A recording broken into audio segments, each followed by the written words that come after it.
Hello everyone, welcome to Think a Bit. This is the third video from the text analysis series. The love you have shown to our first two videos has emboldened us, has given us energy, and that's why now we are trying to soar higher. We are now dealing with your all-time favorite text. The name will be revealed soon. This is going to be a long video. Watch till end.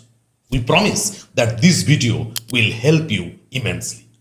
Politics, treachery, warfare, bloodshed, psychological conflict, and the gradual degeneration of a larger-than-life character. No, I am not talking about Indian politics, though these elements are quite common there. These are also the chaat masalas of many modern-day web series. But I am talking about Shakespeare, who knew the formula very well. He knew how to make a timeless literary work out of these elements. And of course, the text I am alluding to is Shakespeare's Macbeth, the shortest of his four great tragedies. First of all, this is Shakespeare's Macbeth. What does it mean? It means that Shakespeare was not a historian. So, it was not an imperative for him to remain absolutely faithful to Ralph Holinshed's chronicles. He is an author and he took his liberty to make a moral fable, a conflict between good and evil, out of his source material. In the 11th century Scottish history, Macbeth was a real character, a very able general turned a usurper who killed the king to snatch the throne. But he was not that hated ruler as Shakespeare made him to be. Rather, he ruled over the land successfully for long 17 years. One more thing should be added, that Banquo was an accomplice of Macbeth in committing regicide. But when Shakespeare composed his Macbeth around 1605, at that time James I was the ruler of England. This James I is James VI of Scotland, and he claimed that Banquo was his ancestor. And Shakespeare did not have an intention to provoke the king. That's why he altered history. Now, before going to discuss the story of Macbeth, first of all, we should understand the basic themes the play dealt with. What the story of Macbeth is all about. We can sum up the story in two words: disorder and deception. It was the time when people believed in the concept of God-sent king. King was considered as the messenger of God at that time. So when Duncan, though he was old, weak, and over-credulous, was enthroned, it was considered that order is there in the kingdom. Macbeth, by committing regicide and usurping the throne, upsets this order. Interestingly, in this text, we will find three different layers of disorder. Natural disorder, that is, disorder in the world of nature. For example, even the play opens with thunder and lightning and with three witches who look like women but they have full-grown beards. This natural disorder reaches to its climactic point during the night of regicide. Any murder is a crime, but as king was considered God-sent, that's why regicide was taken as the worst possible crime. So during that night, the earth shakes, chimneys topple down, and horses devour one another. And probably out of shame or disgust, even sun does not rise on the following day. Number two, political disorder. That is, disorder in the world of politics. The play opens with a reference to a civil war, where a subject, MacDonald, revolted against the king. Another subject, the Thane of Cawdor, treacherously helps either MacDonald or King of Norway, or both. It is not made clear in the text. This political disorder reaches to its zenith when the new Thane of Cawdor, Macbeth, kills the king and snatches the throne. Number three, psychological disorder. Throughout the text, Macbeth is disturbed by his conscience. Very often, he had hallucinations. However, the worst form of psychological disorder is found in Lady Macbeth, who ultimately becomes a victim of sleepwalking and sleep mumbling. In the beginning, Lady Macbeth teaches Macbeth to deceive others, to beguile the time, look like the time. Look like the innocent flower, but be the serpent under it. And Macbeth is quick to learn. When Duncan's murder is revealed, Macbeth plays his role very well by showing a violent love for the dead king and by instantly killing the two bodyguards of the bedchamber of Duncan. Earlier, Lady Macbeth also, through deception, earns the title of Best Hostess of the World from Duncan. But whereas Macbeth deceives everyone, Macbeth is deceived by the witches.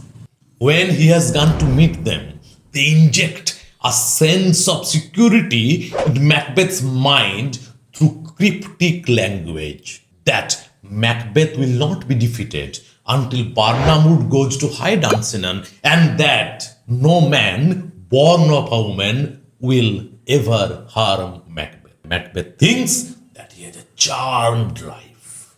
Now, look at this diagram. Here you will find 5 stages of a drama corresponding loosely to 5 acts of this drama. Act 1 is the exposition or beginning where central characters will be introduced and central themes will also be introduced. Act 2 is the rising action where things become complicated. Act 3 is the climax where complication reaches to its climactic point. Act 4 or the falling action is a journey to opposite direction where complications are fast moving towards resolution. Act 5 or denouement or resolution is the ultimate conclusion of the tragic incidents through which order is restored. Another very interesting aspect about this particular text is that the entire play is structured with murder. Act 1 concludes with Macbeth's decision to murder the king. In the Act 2, we will find the first murder, that is the murder of Duncan. In Act 3, we will find the second murder, that is the murder of Banquo, and a failed attempt to murder Fleance. In Act 4, we will find another failed attempt to murder Macduff, and we will also find murders of Lady Macduff and her children. And in the final act, that is fifth act, we will find the fourth as well as the last murder with which order will be restored, that is the murder of Macbeth. Now, we will read the story of Macbeth with the help of this diagram. Because if you read this way, you will never forget the text throughout your life. Act 1. Beginning or exposition, where central themes will be introduced and central characters will also be introduced. Scene 1. The play opens dramatically in a desert area where 3 witches appear amidst thunder and lightning. The very first appearance of the witches creates an uncanny atmosphere, an unnatural ambience.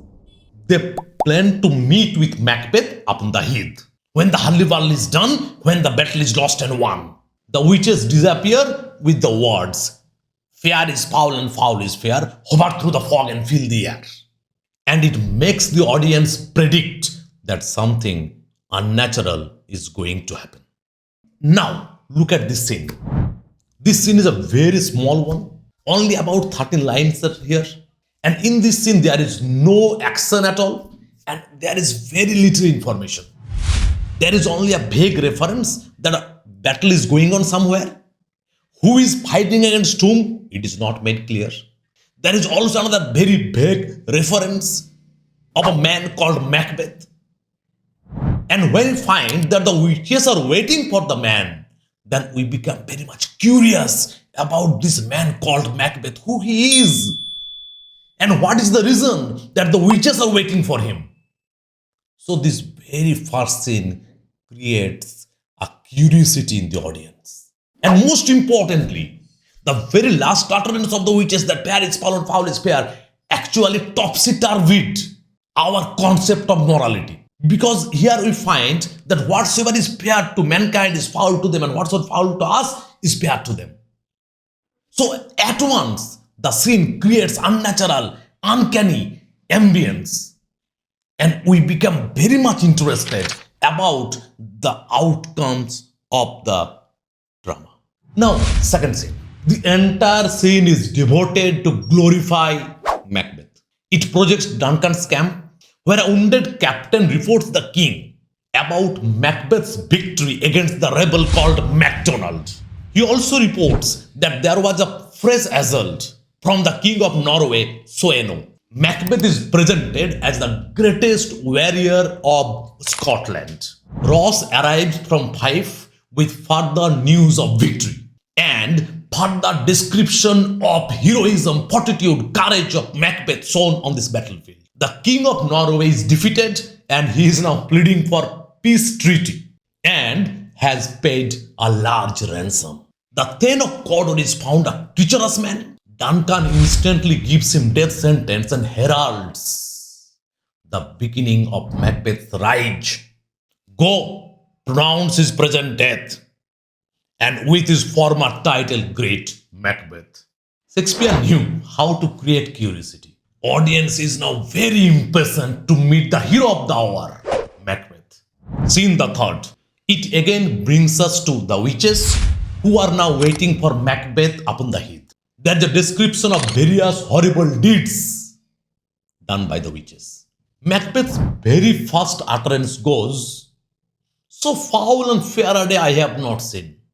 The day is foul due to the bad weather, but it is also fair due to two successive victories. But it strangely echoes the lines of the witches in the very first scene. Fair is foul and foul is fair. So is there a kind of psychological affinity between the witches and Macbeth? Let's find out the answer.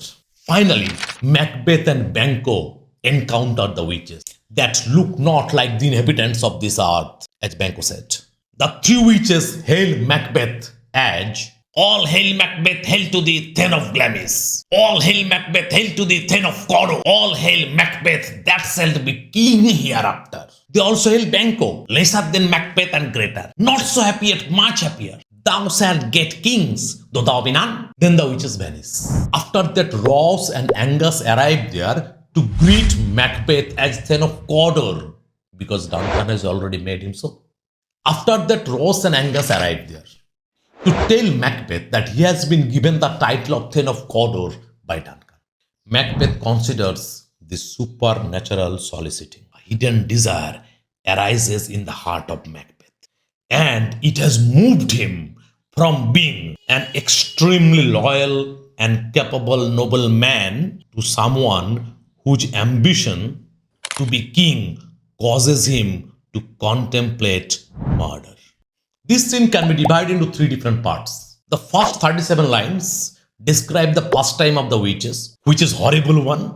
Lines 38 to 78 describe Macbeth's fatal encounter with the witches. This meeting will change the course of Macbeth's life as well as the life of his entire country. The rest of the scene is devoted to Macbeth's musing over the prophecy of the witches that one day he will become the king of the country. Again, though Macbeth says about supernatural soliciting, but the witches have not suggested anything at all. Macbeth is a free agent, and the idea of regicide comes to him involuntarily. Now, scene the fourth. Duncan asks about the execution of Cawdor. Malcolm informs him about his death. At that point, Macbeth and Banquo along with Ross and Angus arrive. Duncan wholeheartedly greets Macbeth and calls him worthiest cousin. He also appreciates the valor of Banquo. The greatest irony is that Duncan orders the execution of the previous Thane of Cawdor for his treachery and built his absolute faith on the new Thane of Cawdor, who is thinking of committing regicide. Duncan also announces that after his death, his eldest son Malcolm will become the king of the country. Duncan then wishes to go to Macbeth's castle of Inverness to celebrate the victory. Macbeth decides to go on ahead to inform his wife. In an aside, he says that declaring Malcolm as the future king is now a step on which I must fall down or else overleap to get to the throne. He addresses, "Stars, hide your fires. Let not light see my black and deep desires." His black and deep desire is nothing but regicide. So, Macbeth has already started to deceive others even before Lady Macbeth's suggestion. In scene 5, Lady Macbeth enters reading a letter from her husband. describing the encounter with the witches and their prophecy that one day Macbeth will become the king and Lady Macbeth the queen of Scotland. Lady Macbeth at once makes her mind to commit regicide, and she is more confident than Macbeth. But she is afraid only of one thing. That is Macbeth's nature. It is too full of the milk of human kindness to catch the nearest way, to get the throne. She wants him to come soon to home so that she can use the valor of her tongue to prepare Macbeth for the regicide. She urges, "Calm, you spirits, unsex me here, and fill me from the crown to the tote of full of direst cruelty." Macbeth arrives home, and Lady Macbeth plants the seed of her murderous intention. She advises him that to beguile the time, look like the time, and that look like the innocent flower, but be the serpent under it. This is the first time Lady Macbeth appears, and she presents herself as the fourth witch or the super witch of the play. The witches were needed to fuel up Macbeth's hidden ambition. Now, Lady Macbeth is there to instigate Macbeth, to make Macbeth the resolute. Macbeth the resolute. In scene 6, Duncan and others arrive at Macbeth's castle. Duncan addresses Lady Macbeth as honored hostess, but the audience already knows about the hideous plot she had hatched. She, hiding her cruel desires, welcomes the king and others. This scene is replete with dramatic irony. Unknowingly, Duncan, Banquo, and others wholeheartedly appreciate Macbeth and Lady Macbeth, but the audience had full knowledge about their murderous intention. Now the seventh, as well as the last scene of Act 1. Outside the banquet hall, Macbeth prepares himself for the horrible deed, killing Duncan. If it were done when it is done, then it were well, it were done quickly. So Macbeth is not full of the milk of human kindness. Macbeth is only thinking about the consequences of regicide. You should understand it. He struggles with the contradiction of his conscience, whether he should do it or not, as it is only his vaulting ambition that is pushing him onwards. Lady Macbeth convinces him well when Macbeth tells her that he has decided not to go further in this act of regicide. She addresses him a coward and a beast. She goads him by saying that, "I have given suck and know how tender it is to love the babe that milks me. I would, while it was smiling in my face, have plucked my nipple from his boneless gums and dashed the brains out, had I so sworn as you have." Lady Macbeth then describes the plan of murder. She will give Duncan's two guards so much wine that they lie as in death. Macbeth can easily kill the king in the course of night. They will also blame the guards for Duncan's murder by covering their daggers with Duncan's blood. By using their daggers to kill Duncan, finally, Macbeth is settled to kill Duncan. And here ends the first act. Central characters are introduced, central themes are introduced. Perfect first act, perfect exposition, or perfect beginning. Now, go to second act, that is rising action. The first scene of the second act starts in the middle of night. Here, Banquo and friends suddenly meet Macbeth. Banquo gives Macbeth a diamond given by the king to Lady Macbeth for the enjoyable evening. Banquo also informs Macbeth that he dreamed of the three weird sisters last night. But Macbeth says he has not thought about them. So you have found that Macbeth has already become a role player. He has already started deceiving others. After their departure, Macbeth proceeds towards Duncan's bedchamber to murder him. In the way, he has a vision, a hallucination of an airy dagger. The dagger leads him towards Duncan's bedroom. Macbeth dismisses the vision, saying that it is the bloody business that is causing him to hallucinate. He hears a bell ring and utters, "The bell invites me. Hear it not, Duncan, for it is a knell that summons thee to heaven or to hell." Macbeth is a good role player. He dismisses the witches to show his moral integrity. However, Macbeth is pricked by conscience. He is the villain who has full knowledge about the nobility of his victim. Macbeth's emotional excitement makes him a poet, because none but a poet has that imaginative fertility to visualize an airy dagger. Now the second scene. Lady Macbeth waits for Macbeth from the murder.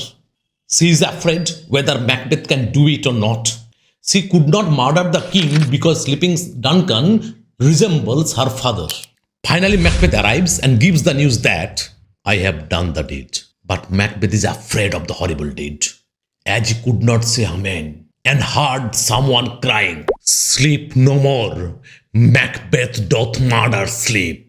And still it is crying, "Glamis hath murdered sleep, therefore Cawdor shall sleep no more. Macbeth shall sleep no more." Lady Macbeth tries to control his fears, saying that he is brain sickly. She sees that he has brought the guards' daggers with him, rather than planting them at the scene of crime. Lady Macbeth goes to place them. At that time, someone begins to knock at the door of the castle. Macbeth utters a soliloquy. "What hands are here? They pluck out mine eyes. Will all great Neptune's ocean wash this blood clean from my hand? No, this my hand will rather the multitudinous seas in Carnadine, making the green one red." Lady Macbeth returns with her bloody hands. She chastises Macbeth's cowardice, saying she would seem to wear a heart so white. She reassures him. They exit to wash and get into the bed, so they do not get caught. Horrible scene. Crime is ultimately committed. Shakespeare very often presented violence on a stage, even in this text, but not this one. Why? Because it would be too much for the audience to swallow regicide on the stage. Macbeth is emotionally overcharged. This scene presents the good in Macbeth for the last time. Lady Macbeth, in her attempt to play the fourth witch or the super witch, tries desperately to look bold. But even her nature betrays her, because no witch would have found a father in Duncan. Now the third scene. The knocking continues. The Potter adds a comic episode to the main plot. This is a kind of comic relief. This comic episode, by contrast, heightens the tragic atmosphere of the play. Macduff and Lennox come to meet with Duncan. Macbeth meets them. Lennox talks about the previous night. The night has been unruly. Macduff goes to Duncan's chamber only to find him dead, murdered. He screams, "Oh, horror, horror, horror! Tongue nor heart cannot conceive nor name thee." The sound of the bell wakes all the inhabitants of the house, including Lady Macbeth. Lennox tells Duncan's sons that their father has been murdered by his guards. And Macbeth explains that out of fury he has killed those guards. Lady Macbeth faints, or rather pretends to faint. Fearing for their lives, Malcolm decides to go to England and Donalbain to Ireland. As Donalbain knows there's daggers in man's smiles. The near in blood, the nearer bloody. This scene is important for various reasons. Number one, the Potter's apparent gibberish provides the much needed comic relief just after the tensed scene of murder. Number two, Macbeth plays his role very well by a demonstration of violent love for the dead king, and by killing the innocent guards who could become most potential threat to Macbeth. Crime begets crime. Macbeth's journey to villainy is now solid-footed. Number three, even after desperate attempts, Lady Macbeth fails in role-playing. Now, scene the fourth. Here Ross meets an old man, and they discuss the unnatural things that happened the previous night, the night of regicide, including how the horses have turned wild in nature and they devoured one another. The violation of natural order is projected through natural disturbances. Macduff arrives and tells Ross that he suspects that the guards who murdered Duncan were appointed by Malcolm and Donalbain, and that is why the two sons have fled. It is also reported that Macbeth has been named the king. and he is preparing for his coronation. So Macbeth has ultimately achieved everything that he desired. This scene is written in the nature of commentary, and here ends the second act. Now the third act, the climax. Third act, first scene. Banquo wonders at the fulfillment of the prophecies of the witches, but he suspects that Macbeth played most foully for it. Lady Macbeth and Macbeth invite Banquo for a solemn supper to celebrate their royal coronation. And Banquo is declared as their chief guest for that banquet.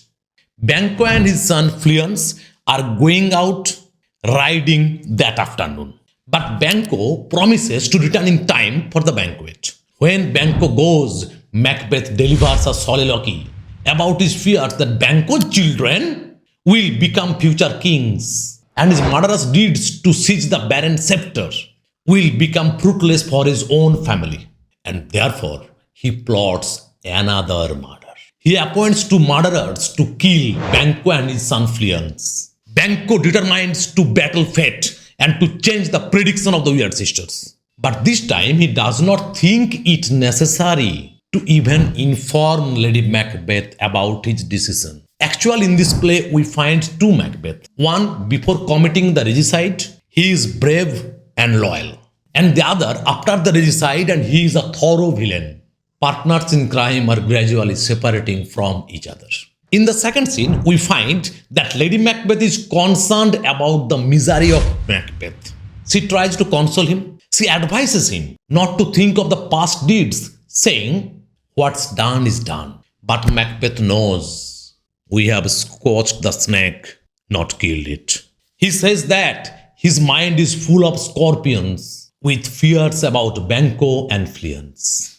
Though Lady Macbeth earlier thought that regicide will bring peace and prosperity for them, but now none of them are happy. Of course, they achieve prosperity, but without the peace of mind, it is hollow, unsubstantial, meaningless. Scene 3 presents another murder. The murderers attack Banquo and Fleance. Fleance somehow manages to escape. Banquo shouts after him, "Oh, treachery, fly, good Fleance, fly, fly, fly, thou mayst revenge." And he dies. Thus, Macbeth's plan to defy the prophecy of the witches fails. Carrying the torch when he pleases, Fleance allows darkness to consume the scene.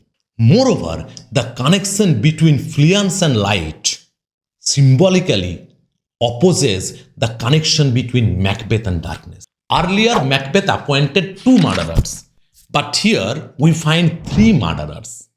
And the question is, who is this third murderer? Some critics claim that this is Macbeth himself, and it is absolutely groundless, it is absolutely meaningless, it is absolutely baseless. This third murderer is appointed by Macbeth. Macbeth is a villain. As Macbeth is a treacherous man, Macbeth cannot rely on anybody. That's why he has appointed here the third murderer to spy on the earlier two murderers. In the fourth scene, a banquet is prepared. Invited guests arrived for the banquet. Macbeth orders the Thanes to sit as per their rank, as if he tries to restore the order of the kingdom. One murderer arrives at the gate with blood on his face and gives the news of murder of Banquo and the escape of Fleance. With Banquo's murder, Macbeth is overjoyed, but the escape of Fleance makes him very much nervous. As the banquet begins, Macbeth sees the ghost of Banquo sitting in his place at the table. Macbeth is visibly shaken, but Lady Macbeth tries to control the situation. Lady Macbeth criticizes Macbeth for his flaws and starts. Macbeth cries out at the ghost, "Hence, horrible shadow!" Lady Macbeth fabricates a story about Macbeth's insanity and suddenly requests the guests to leave the banquet hall. Alone, Macbeth and Lady Macbeth discuss about Macduff's decline of their invitation. Macbeth decides to visit the witches the next day. Macbeth realizes, we are yet but young indeed. This is a very important scene. This is the second discovery scene. Earlier, Macduff discovered the murder of the king Now, Macbeth unwittingly exposes himself as the murderer of the king. Now, everyone will suspect his role in the murder of Duncan. Till then, all the incidents were in favor of Macbeth. Or, to speak in another way, fate was with Macbeth. But this scene points the reversal of the play. And from now on, things have changed. The scene also gives us a moral lesson. It is easy to commit a crime, but it is very difficult to go through the psychological pressure involved in it.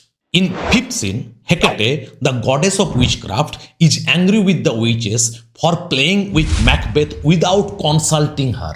She tells them to meet her in the morning, where they will tell Macbeth his destiny and lead him on to his confusion. In this scene, we find an excellent utterance by Hecate. Security is mortal's chiefest enemy. The moment you think yourself secured is the beginning of your downfall. Now, the sixth as well as the last scene of the third act.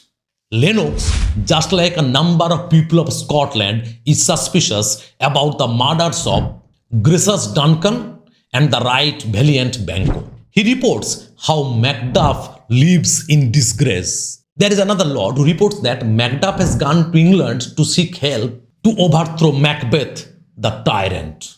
Here there is no action. We get only the vital information that the tide is turning against Macbeth. Here ends the third act. Now, Act 4, the falling action. In Act 4, Scene 1, Macbeth now visits the witches and welcomes the disorder and destruction of the political as well as psychological peace. They bring three apparitions. First, an armed head appears and says that Macbeth should beware Macduff. Secondly, a bloody child says, "None of women born shall harm Macbeth." Thirdly, a crowned child holding a tree says that Macbeth will never be defeated until the great Birnamwood to high Dunsinane Hill shall come against him. Macbeth feels safe now. The only fear is Banquo's son. He asks if Banquo's descendants will ever reign over the country of Scotland. Then successively, 8 kings appear along with Banquo's ghost. Macbeth is terrified and the witches disappear. At that very moment, Lennox arrives there and informs that Macduff has fled to England to join with Malcolm to raise an army against Macbeth. Macbeth, now very angry, vows to kill whosoever can be found in Macduff's castle, including his wife, his babes, and all unfortunate souls that trace him in his line. Earlier, the witches waited for Macbeth, but now Macbeth is chasing after them. So the fourth act does not only show the fall of the tragic action, but also a decisive fall in the character of Macbeth as well. Another significance of this scene is that here the witches, by injecting a sense of security, deceived Macbeth. Now the second scene. Lady Macbeth worries about why her husband has fled to England. Ross reassures her that Macduff is noble, wise, and judicious. A messenger advises Lady Macduff to flee with her family, but she does not go. Or rather, she does not have the time to go. And she says that she does no harm to anyone. That's why she should not be afraid of any consequences. But murderers arrive and kill Lady Macduff and her son. Macbeth's villainous actions become steadily more evil and senseless. Duncan's murder, though evil and wrong, provided Macbeth with immediate, real political benefits. If we forget morality for the time being and if we think only about Macbeth's profit and loss, then Macbeth had to murder Banquo for the safety of the throne. But can you ever justify the murder of Lady Macduff and her son even from the narrow point of view of Macbeth's profit and loss? It can't ever be justified. Its only explanation is that Macbeth is now a seasoned criminal. Now, the third scene of this fourth act. Though all the scenes of this play take place in Scotland, this scene will lead us to England. where Malcolm is now living as a guest of the King of England, and there Macduff arrives to join him. They discuss the condition of Scotland under the tyrant called Macbeth. Malcolm is ready to invade Scotland with old Seward and 10,000 warlike soldiers. A doctor informs us how King Edward cures incurable diseases only with a mere touch. He had such heavenly power in his hand. This section establishes the dichotomy between good and evil, between Edward and Macbeth, between a true king and a usurper. Edward is the healer, but Macbeth is the killer. Ross arrives to tell Macduff the murder of his wife and his children. Macduff, after some lamentation, takes the vow. Macbeth is ripe for sacking, and the powers above put on their instruments. Thus ends the fourth act, the falling action. Now the power against Macbeth is ready to attack him.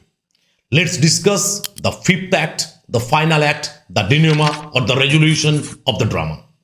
In fifth act, scene 1, a doctor and a gentlewoman observe Lady Macbeth sleepwalk, and more importantly, listen to her sleep mumble.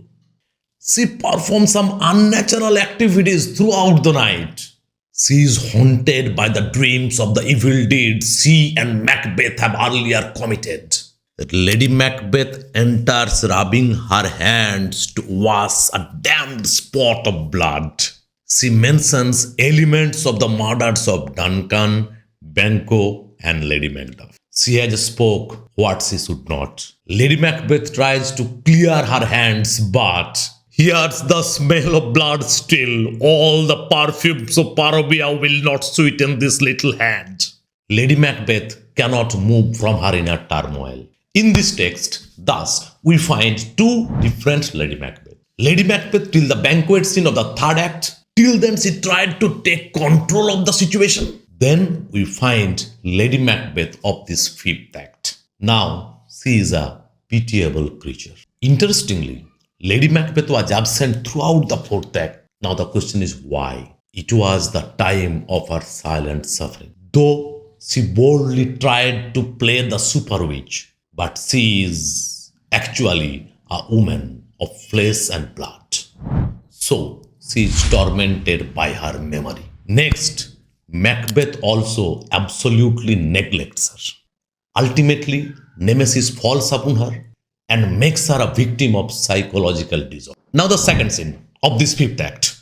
Some of the things are discussing how the English forces are approaching under the leadership of Malcolm and Macduff, along with Old Seward and others. Macbeth is in Dunsinane, but his people are very much angry and now they are revolting against him. Macbeth's troops follow him only because he commands them to do it. They do not have any love or respect for Macbeth. In Act 5, scenes are moving very fast. Every minute, Malcolm is becoming stronger and Macbeth weaker. In third scene, Macbeth angrily dismisses those who report. Bring me no more reports. Let them fly all. In accordance with Hecate's wishes, Macbeth is now suffering from overconfidence from the prophecies of the apparitions. He knows, till Barnum would remove to Dunsinane, I cannot taint with fear. Macbeth, a true warrior, is ready to fight against all. I shall fight till from my bones my flesh be hacked. The doctor tells Macbeth that he cannot stop Lady Macbeth from thick coming fences that keep her from her rest. Now Macbeth realizes how truly lonely and abandoned he is. Macbeth knows that he commands no honor, love, or obedience, and that he is hated instead. A sense of melancholy, a sense of sympathy arise in the heart of the audience. Hubris is the worst of all sins, and Macbeth is now suffering from it because the witches have injected a sense of security and he starts believing that he has a charmed life. However, Macbeth is saved from being an utter villain due to his realization. He is the criminal who has full knowledge of his crimes and acknowledges it. In fourth scene, Malcolm's army gathers. They cut down the branches of the trees of Barnum Wood to camouflage their actual numbers. They start marching towards Dunsinane. It seems that Barnamwood is moving towards Dunsinane. In fifth scene, Macbeth has now almost forgot the taste of fears. Seaton reports that Lady Macbeth is no more. Macbeth reflects on the meaninglessness of life. Tomorrow and tomorrow and tomorrow creeps in this petty pace from day to day to the last syllable of recorded times, and all our yesterdays have lighted fools the way to dusty death. Out, brief candle. Life is but a walking shadow, a poor player that struts and prates its hour upon the stage, and then is heard no more. It is a tale told by an idiot, full of sound and fury, signifying nothing. A messenger informs Macbeth that Barnamwood is moving towards Dunsinane Hill. Macbeth is unnerved at the fulfillment of the prophecy. He now understands that the fiend lies like truth. Macbeth does not lament over the death of Lady Macbeth as a personal loss. Rather, Macbeth, the emotionally overcharged poet, has now become a stoic philosopher and generalizes his personal loss into a universal philosophy of human mortality. Macbeth, the criminal who wanted to become mighty and killed his king, his friend, innocent lady, little child, ultimately realizes the nothingness of human achievements. When Macbeth is informed about the moving groves, his anagnorisis dawns. He starts to understand that the witches deceived him. However, this journey from ignorance to knowledge is always belated for a tragic hero. In the sixth scene, Malcolm's army has ultimately arrived just outside the castle. They throw down their camouflaging branches to reveal themselves. They are ready to start the battle. Make all our trumpets speak, those clamorous harbingers of blood and death. In scene 7, Macbeth still has one last hope, that he will not be defeated by any man born of a woman.